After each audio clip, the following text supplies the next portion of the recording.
Right, everybody. I said earlier on that what's going on and the disconnection from all our ancestral roots is it's not all about talking about food and vitamins, brilliant as those guys are in that field. There's a lot more going on. And I don't know anybody who is down so many rabbit holes as my friend Daz. And it was funny how we met. It was 2020 and we were at a tinfoil hat party at Ross and Ricky's, our mutual friends, where we could go there and hug and ignore all the crap that they were talking about on the BBC and all the bullshit they were giving us. And I'd written with my friend Ben, who's speaking first tomorrow, and some other people, the Red Pill Revolution book. And Ricky said, you've got to come and meet Daz, he does the light paper and whatever, and you two should meet. And I went along and there was Daz, and he did a set of songs and there was a few covers, and then he sang that 99% song, which went viral everywhere, and I'd heard it obviously. And I said, well, is that your song? And he went, yeah, I've been singing it for years. I said, let's do a band. And so that's why we're here today, and the rest is history. But I want to ask Daz about a few things, about how he came to this, and because, you know, when we chat at rehearsals, I learned so much from him, and, you know, he's down all the rabbit holes, some proper grown-up ones as well that I don't get down because it's like politics and stuff, but brilliant stuff. And I want to ask him about this too, but his interview with Mariana Spring from the BBC, you really should go listen to that on Rumble.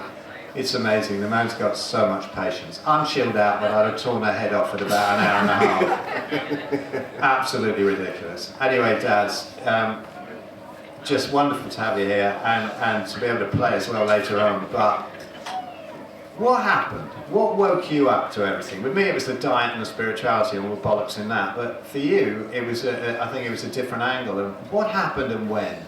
When you look back, you see your life kind of slowly being transformed before any moment, you know, the actual moment, I suppose, where lightning strikes. I'm sure most people in this room have had that in various forms. But then you look back and you go, you know, I stopped going to the pub. I was going to the pub every day for 10 years, and then I just got bored one Friday on my first pint. I just went, I don't want to do this anymore. I just walked out. I didn't know, I wasn't awake, what have you. I got bored of that. Stopped smoking cigarettes. And then, you know, and then the idea came to me, well, not the idea, but the motivation came to me that, you know, I'm a musician, but I'm not a musician because obviously you have to work and music doesn't pay.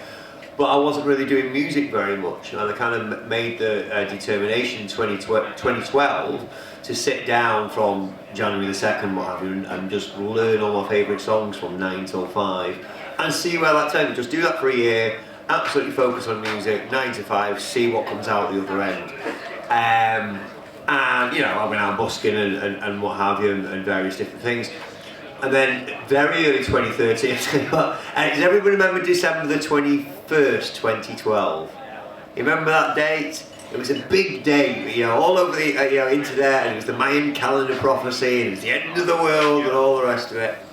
And I wasn't awake. I remember doing a post, doing a social media post that I'm completely naked, I've sold all my possessions, I'm sitting on the roof of my house, and I'm waiting. This is December the 20th. I'm waiting for them to come and take me away or whatever. And obviously nothing happened because, you know, nothing was going to happen. What did seem to happen over the next few months is a whole bunch of people woke up. And there was no major COVID thing. There wasn't a 9/11 or whatever around that time. But you know, it was around February, March. I was just like, boom, you know, that thing where you know the camera angle does that, and your mind just goes, whoa, everything I've been told is a deception. Vaccines are bollocks, and oh my god, yeah, just got it all in one go.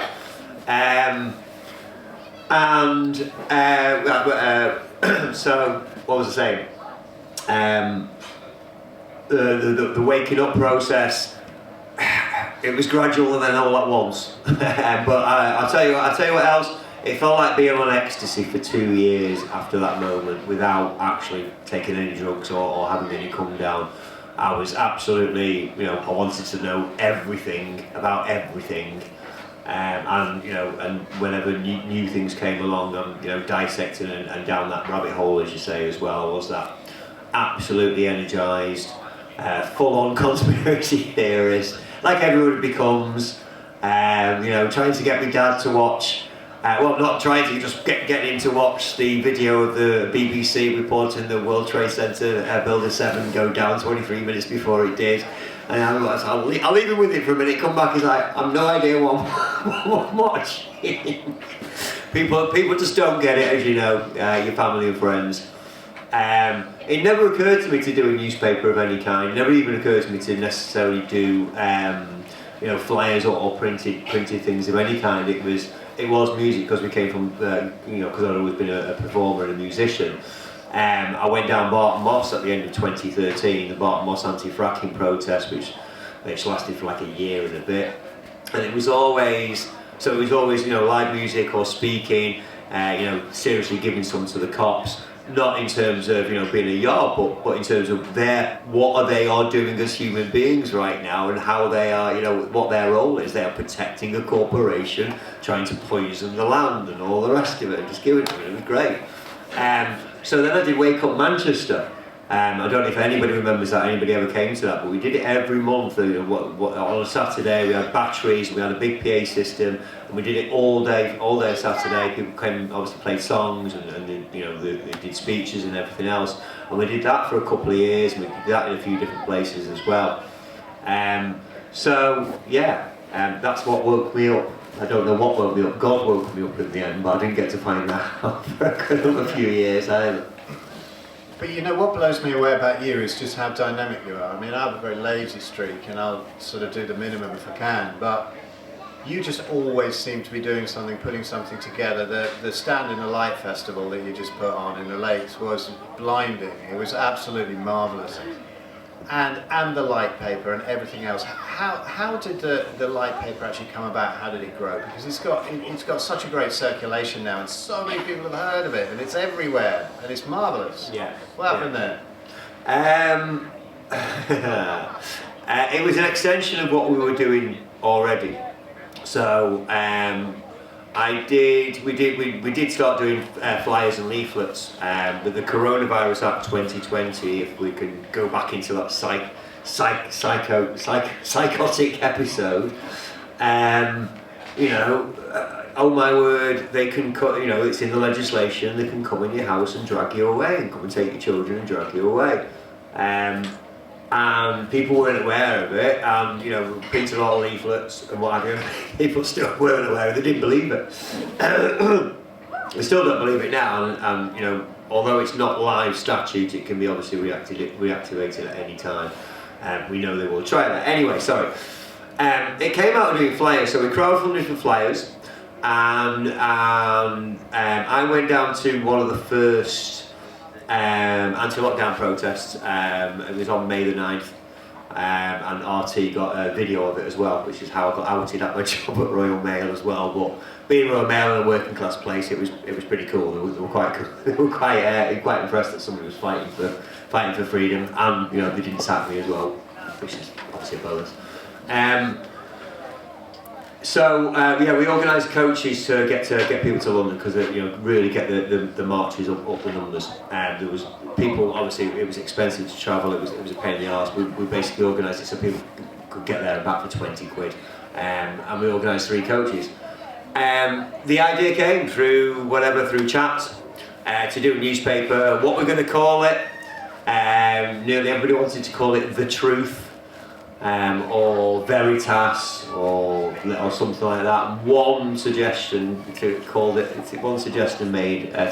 The Light, and I was the only person that liked that one. But I knew right away, as soon as it got made, it had to be called The Light. And things like the Mariana Spring interview, and if you look up the Light paper on Wikipedia, if you all know the Light already, you know what we're about. We're about exposing the truth, all the agenda from as many different angles. It's by the people, for the people. So if anybody wants to write for it, why don't you cover this? write it, make it great, send it in. It will be in the paper. We want to cover it all. So LED street lighting, 5G. You know, obviously the green agenda. You know, say you've probably read it, you probably know it, you know what we're about. But we get called, you know, far right, extremist, anti-Semitic, conspiracy theorists, and all the rest of it. So.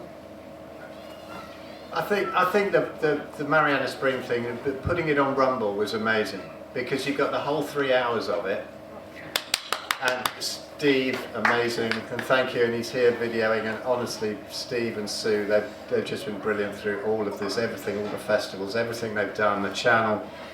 Check them out, it's Edge of the Matrix. Check out their channel, it's fantastic.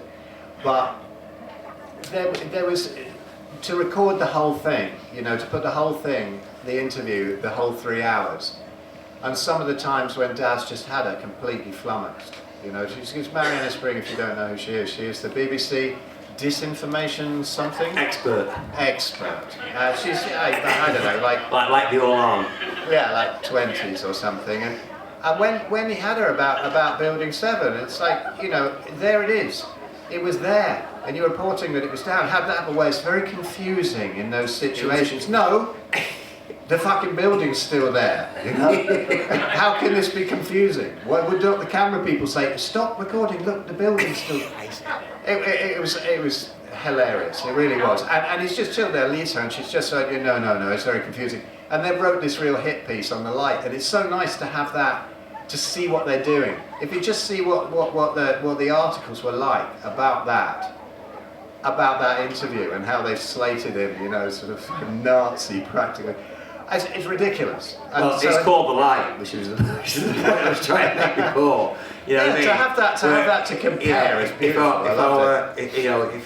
If our ethos is one of violence and hate and division and all the rest of it, you're not going to choose a fluffy name like The Light. So I honestly think with the general public, the more that they doth protest, the more that, you know, the establishment media, you know, protest about us, and they protest about everybody right now. You know, everybody's far right. You know, if you're alive and breathing and, you know, want a future and stuff, we're all far right now. But yeah, with Mariana Spring, yeah, I mean, I was basically like, it was spur of the moment as well. People were like, oh, you did a great gotcha there. I did have spur of the moment. It was like, yeah, it was confusing. We didn't really know what was going on. Okay, so you're a news organisation. It was all like, whoa, my God, man. So you're just completely incompetent then. I missed a few own goals with Mariana Spring because for me, I knew exactly what they were going to do and what the interview was about. You know, obviously to paint us as this you know, terrible thing. So all they had to do was try and wind us up, and they did try and wind us up, you know, a lot by playing dumb and by, you know, and all the rest of it, and various other things.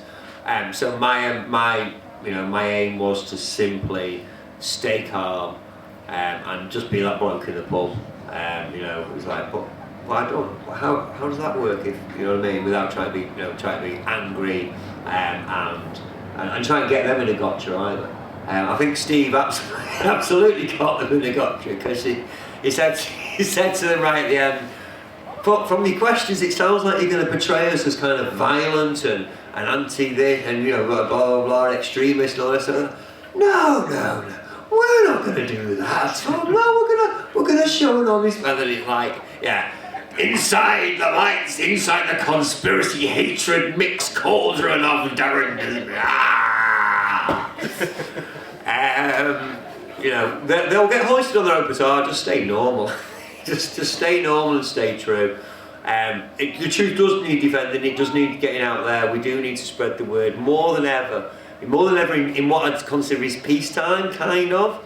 You know what I mean? There's no, they are going to try something big soon, and I don't know what it is, and it's going to come from a different angle to a scamdemic, because obviously they're trying to prod now with the Mpox, and it's like, yeah, sounds like some kind of viral rapper, doesn't it? Mpox, as if nobody's going to remember it was monkeypox, and it was hilarious all along. It's ridiculous. Yeah, there's already some great songs and memes about it. But Bob Moran's got that. Cartoon Fauci as a monkey. he scrawled it in his own excrement. But I don't know, the fact that they're trying it again, you know, says something. There's always an agenda. There's always they're not stupid. You know, they're not stupid. They try to, obviously, try and get people to appear as incompetent and stupid, or pretend to be to the general public. But they're not stupid. They know when they're repeating stuff. They know when they're trying stuff that's not going to work. There's always, there's always another angle to it. I always ask myself, if something's on the BBC, why? I mean, sometimes it's bloody obvious, but sometimes it's not. If something's been spread around, it's gone viral. I remember when the first Manchester. Just recently, the cops, smacking into the guy's head. That's the first thing that came out. It's like that's the middle of a video. Don't know what it is, but it's gone viral. It's gone. Why has it gone viral? It's gone viral to rile up the leftists and rile up the people that don't like the police. And the next day, it's the Muslims attacking the police. Okay, well, let's rile up all the people that hate Muslims or worry about immigration, etc., etc. And it's kept on going. Don't forget, the Euro Championships were only a couple of weeks before that. And England got to the final. Yeah, trouble hasn't kicked off. It's kicking off everywhere, kind of, but it's not kicked off like major. The UK is, Britain is where it's kicked off recently. And we got to the final, but we didn't quite make it. Hopes up again. And then we had Tommy Robinson rally. Yeah, a huge one. It was reported everywhere. Who remembers the lockdown protests being reported everywhere? Thousands in Trafalgar Square fighting for freedom. No, you didn't see it, but you saw all about the Tommy Robinson one. It was everywhere. And what happened next? Yeah, guy goes into Southport and whatever the story. Well, the story is that he's kills three kids and wounded another 7 and what have you. And nobody knows where that came from, by the way. His name is Al Amjad Shakti.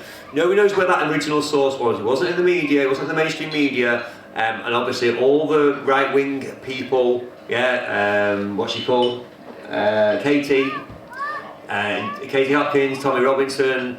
All retweeting it, Lawrence Fox, of course, all these stooges, they're all stooges, they're all there to divide and keep your eyes off those guys right at the top. They never talk about the bankers, none of them ever talk about the people right at the top, really pulling the strings. They always try and misdirect you.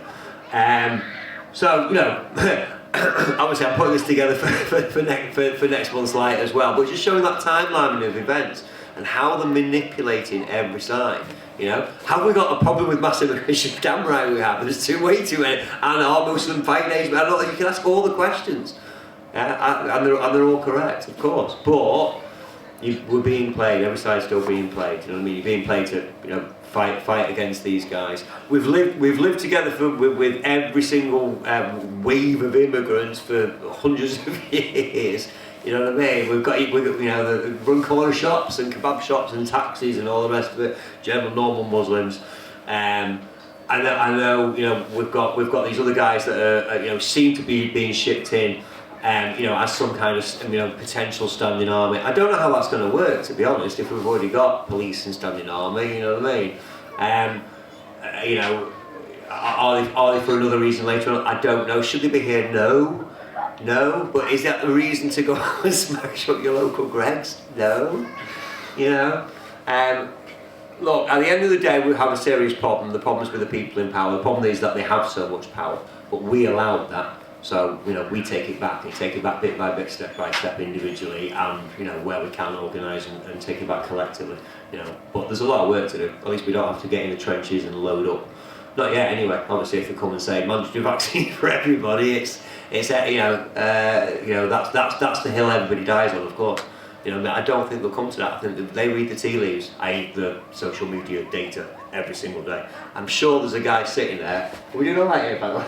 I'm just throwing it on with myself. But I'm sure there's a guy sitting there in front of big screens, with the mood of the country and a big maps of the country and where there's resistance to an idea or what have you. You know what I mean? All kinds of lovely data that we'd probably like to see ourselves. I honestly think that they've got all these tools, the internet, they've got the ability to modify the weather, they've got all these amazing technologies and tools, and obviously they just use it to screw everybody over, make themselves rich and make everybody's lives miserable. At the flick of a switch, or with the right people in charge, or with nobody in charge, it just left to its own devices. But think about weather modification. Obviously it was quite big. A few months ago, it was done about geoengineering. They're still doing it. They've been doing it for decades. But imagine if hey,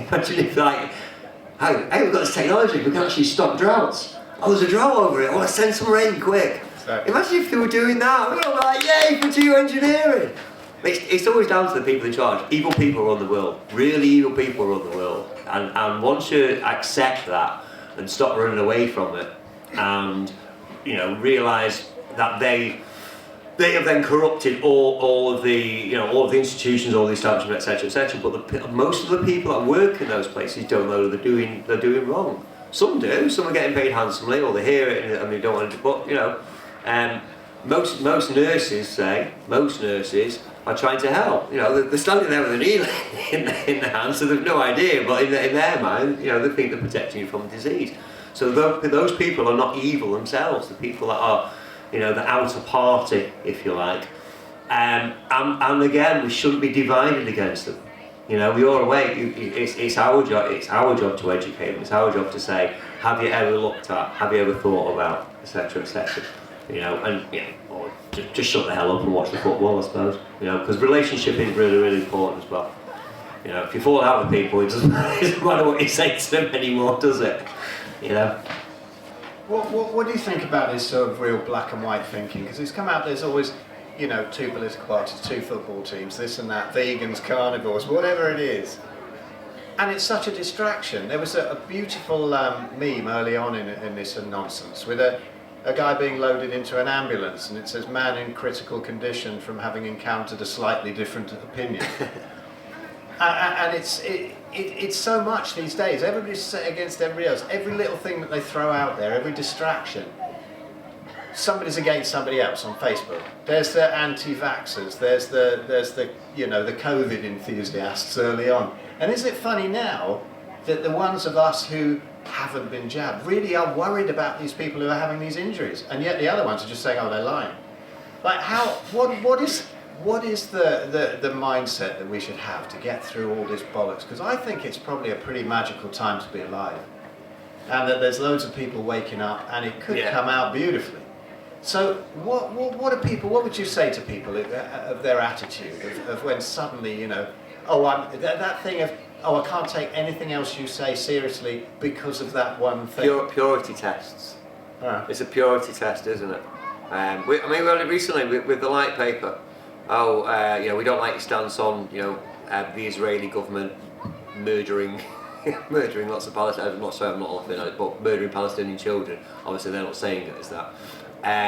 We don't like your stance on that. You might be right on COVID, you might be right on the green agenda, you might be right on everything else, but this one thing. So we don't like your paper anymore, or what have you. The idea that now we can't differ in opinions, even between us, even between people that are awake, is silly. But I think it's an absolute direct result of social media engineering. I really do, because no way we were like this before. You might be in a pub, somebody says something that you don't agree with. Oh, what's that bollocks, mate? Or you can have an argument about that thing, but you don't suddenly think everything else that guy says is suddenly nonsense. But here, or the times we're in now, does seem to be, it does seem to be like that. You have to agree with, absolutely everything, otherwise. I'm not going to listen to you anymore. I don't know. It's a strange thing, because I'm really open to learning, I'm really open to being wrong. Because if I'm wrong about something I currently hold, it means I'm getting better because I've learned something new. And at no point, you stop falling through trapdoors. Whether it's cosmology, or politics, or history, or banking, or diet, or the human body and health, or you name it, the electricity, physics, and just on and on and on. I mean, we should know, if they've hidden one major thing from us, or some major topic from us, they've hidden a whole lot more. They've hidden everything. It's a serious age of deception, and why did it's a reductio. So what have I been taught? What can I prove for myself? Just get rid of everything. But what can I build from the ground up? What do I know is absolutely true for sure? Kind of like Descartes did, but you know, we're a bit more, obviously, more with the stuff that, you know, we've been taught about the world, about myself, about the structure of the world, about what is possible, about physical reality and beyond, and all the rest of it as well. And then build it back up again. And it's a hell of a lot of fun. You know, if you're now, you know, if you're experienced and wise and now have the resources and time to be able to really learn about yourself and the world, then, you know, fantastic. You know, I want to know why I'm here and what we're all doing here, and what's the plan, and, you know, how's it going to turn out, and you know, really, obviously, in terms of preserving freedom for everybody as well, trying to preserve freedom. Obviously, nobody can save the world. You can save yourself, and you can absolutely be a beacon of light out into the world with everything you do, how you live, but also how you interact with everybody as well. You know, it's the people's decision whether they prefer slavery or freedom. You know, whether they prefer convenient slavery or responsible freedom. I suppose that's the fight. That's the fight that we're in. But yeah, okay. No, that's brilliant. So, with all this stuff that you do, all this stuff you're involved in, haven't you grown out of bands yet? You know, why have a band? Yeah, so somebody asked me that about 15 years ago. Are you still doing music? Yeah. Isn't it about time you stopped? No. It's about time you gave it up. And I've tried as well. if you've got you know, music in your bones and your soul, or art in your bones and your soul, just that creative urge, it's just impossible. You know, you can try and put it away, but, you know, like the green brick, it keeps coming back no matter what. And, you know, for me, music's an extension of what I do with a light paper, or what I do just standing on the streets, because I don't do that much anymore. But, you know, it's all about activism. It's all about sharing a message. It's all about, you know, opening eyes, you know, getting people to look at things in a slightly different way, I suppose. And they know damn well that music is a brilliant way to propagandise people, to move them away from themselves and away from nature. And look, you know, anybody, you look at pop music nowadays and it's all satanic as hell. It's just ridiculous. Quite clearly not a wholesome message. It's not one of, you know, self-development and self-discipline and, you know, positivity and be a force for good in the world. It's obviously, you know, completely the opposite of that. So we're going to stand out even more as time goes on. You know, I think the thing about, you know, me personally, why I've been chosen, if you like, to, you know, do the role that I'm doing, is because I genuinely don't give a fuck. I've got a thick skin. I don't care what anybody thinks. Especially, I mean, I didn't before, but it was completely the wrong way. Now it's because, you know, you know, fuck off evil people run the world, and I'm running the other way and trying to get everybody else to do the same as well. Trying to get everybody else to do the same. It's like I say, it's not a collective thing, but it's definitely better if you live your life independently, self-responsibly, and obviously of your own choosing. You know, if I'm not me, but if your thing is I want to be a captain in a big corporation, then go do it. Don't listen to me. But at the same time, it's hard, very, very hard to do something that goes against your own conscience. That for me again is a big thing about waking up. Honesty and self-honesty. It's very, very hard to lie to yourself and other people. You can do white lies, you can do jokes and all the rest of it, but in terms of, you know, actual real thoughts, and it's like, no, you can't. It's very, very hard to do. You catch yourself doing it. It's painful to not be honest. And living honestly and in truth means you sleep like a baby and you go to sleep within like 2 or 3 minutes of putting your head on the pillow. There's no worries. I've not defrauded anybody. I've not wronged anybody. I might piss somebody off, and I'll try and make that right as well. But at the end of the day, I live completely in truth, completely in honesty. And I have no fear of, you know, obviously if a great big bear comes up now, I'm obviously going to be fight or flight, but I don't live in fear of anything or anybody, any government, any bank, even the CIA or whatever. They can shoot me any time. If that's what's going to happen, that's what's going to happen. But I'm not going to hide, and I'm certainly not going to stop. And if they announce a lockdown tomorrow and they're going to shoot you on the streets on site, I will be the first person, as long as somebody with a camera to report it, I'll be the first person there going, oh, then shoot me. Shoot me, let's show the whole country what this place really is. Okay. That's beautiful. And it's funny because I suicidal, man. no, it is because just that don't give a fuck. It's just perfect, isn't it? And too many fucks are given. Too many fucks are given, yeah. And this is the root of all the fear and everything that happens. But you know, I heard that song, that 99% song, and I thought, yeah, that's going to be fun, and let's go play it and whatever. But you know, over the last few years of playing with Daz, and honestly, he's a hell of a songwriter, and he's way too prolific for me. You know, again, I sound quite lazy. I think let's go for rehearsal at Daz's. Oh, let's tighten it up for the next gig. No, he's got 3 new ones every single time. Let's do this one. Oh, let's change the other one. Let's do. Incredibly dynamic. I'm really honoured to know him, and honestly, playing his music has been incredible. And that song, yeah, it's great. People shout for it, but he's got some beautiful, beautiful songs. So. Thank you. Unless you've got anything else to say, let's get a bit of a sound check done. Let's get some. You ready to rock on a Saturday night? Oh, we've got some questions. Questions before we go. Go for it. Just mention about your songs on the tour. Yeah. Can we have a mic? Yeah, go for it. Can I go up on stage, but Yeah. Darren, thank you so much, mate. Thank you. You can stay here for this one. Come and see us play. Yes, just a quick one, guys. Yeah, Darren asked me to film the interview with Mariana Spring, so we did that, and that's online for everyone to see. And then he told me he was going on tour, so the Daz Band went on tour last year, and I said, you know, he asked me to film the interview with Mariana Spring. Can I come and film you on tour and make a documentary about the tour? And I said, yeah, brilliant, I'll speak to the band, and yeah, let's do it. So I followed them for 4 months, something like that, last year, and we had the live performances and all the behind the scenes shenanigans as well. And I've almost finished the documentary. These guys haven't seen it yet. I've interviewed them all, I filmed them getting drunk, you know, just having a good time, smoking a little bit of stuff and things like that. So I'm putting it together in a documentary, and it's probably going to be out in September or October. Okay, and it'll be on the YouTube channel, Edge of the Matrix, so if you want to watch it, guys. Don't forget, we want to do some film nights first. Yeah, okay. Yeah, so anybody that's got any...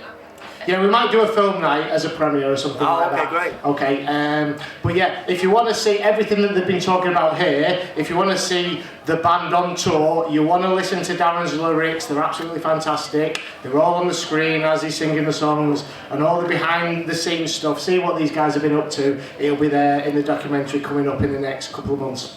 Brilliant. Thanks, Steve. Thank you so much. Thanks, mate.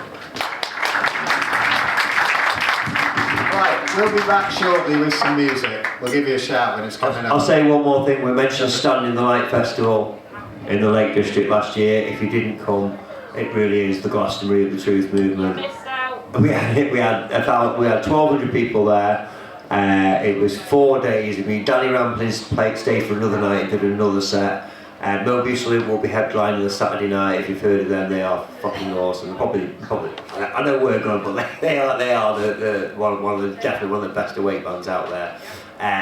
It'll be 4 days. DJs, music, no talking. So if you like speeches and talking, we can do that yourselves in the campsite. Or it'll all be music. It's a complete music festival, and you're all more than welcome. Next May bank holiday, 23rd and 26th. Thank you.